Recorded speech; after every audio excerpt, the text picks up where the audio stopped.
చెన్నైలోని snake park కు వచ్చామన్నమాట. చూడండి స్నేక్ ఎలా కూర్చుందో. 3 ఉన్నాయి ఎల్లో కలర్ ఇలాంటిది. సేమ్ ఇలాంటిది అక్కడ ఉందన్నమాట ఎల్లో కలర్. చూసారా లోపల కూర్చుంది. 3 ఉన్నాయి అక్కడ. పెద్ద స్నేక్ చూసారా.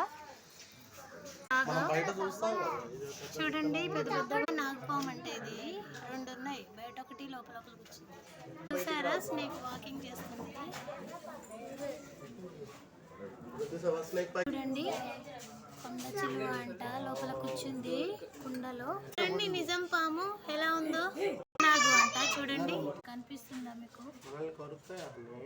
కదా అవి విషనాగులు అంట చూడండి మూలకున్నాయి కనిపిస్తుందా మీకు. నల్లగుందో నల్ల నాగు అంట. నల్ల నాగు అది అంటే తెలుసా మీకు. చూడండి వీటి పేరేంటో మీకు తెలిసి ఉంటుంది నాకు తెలియదు. ఇట్లా తొండ అంట.